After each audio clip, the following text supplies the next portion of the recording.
Telegram ban వ్యవహారం మీదన ఒక కథనం చూద్దాం.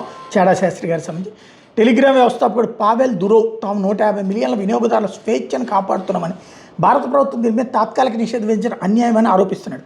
అయితే ప్రభుత్వం జూన్ 22, 2026 వరకు వారం రోజుల పాటు టెలిగ్రామ్ నిలిపేయడంతో పాటు జూన్ 30 వరకు మెసేజ్ ఎడిటింగ్ ఫీచర్ను కూడా నిలిపేయాలని ఆదేశించింది. దీని వెనుక ఉన్న కారణం నిషేధం కేవలం ఫైల్ షేరింగ్ని ఆపడం దీని ఉద్దేశం కాదు. అలా అయితే వాట్సాప్పై కూడా నిషేధం విధించాలి కదా. మరి ఒక్క టెలిగ్రామ్ యాప్ మీద మాత్రమే ఎందుకు నిషేధం విధించారో తెలుసుకోండి. టెలిగ్రామ్లో రెట్రో యాక్టివ్ డాక్యుమెంట్ స్వాపింగ్ అనే ఒక నిర్దిష్టమైన ఫీచర్ని అడ్డుకోవడానికి చేశారని చెప్పారు. రెట్రో యాక్టివ్ డాక్యుమెంట్ స్వాపింగ్ అంటే ఏంటి, దీన్ని ఎలా చేస్తారు? పరీక్ష జరపడానికి ముందే ఒక గ్రూప్లో పాత సాధారణ PDF ఫైల్ని పోస్ట్ చేస్తారు.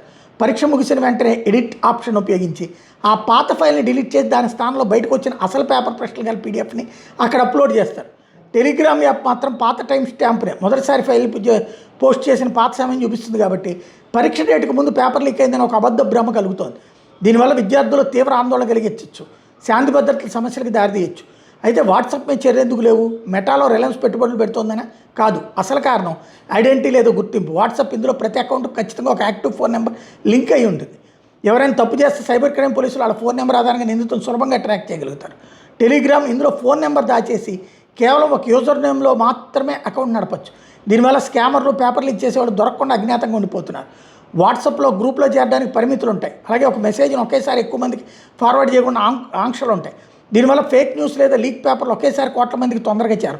టెలిగ్రామ్ ఛానల్స్లో లక్షల కోట్ల మంది సబ్స్క్రైబర్లు ఉండొచ్చు. ఒక స్కామర్ పెట్టిన ఒకే ఒక్క ఫేక్ పోస్ట్ క్షణాల్లో దేశవ్యాప్తంగా లక్షలాది మంది విద్యార్థులకి వైరల్ అయిపోతుంది. వాట్సాప్లో మెసేజ్ పంపిన 15 నిమిషాల్లో మాత్రమే ఎడిట్ చేయగలం. పైగా పాత మెసేజ్ని ఎడిట్ చేసి కొత్తగా ఫైల్స్ని యాడ్ చేసే ఆప్షన్ వాట్సాప్లో లేదు. PDF లేదా ఇమేజ్. టెలిగ్రామ్లో ఎప్పుడో కొన్ని రోజుల క్రితం పెట్టిన మెసేజ్ని కూడా ఎడిట్ చేయొచ్చు.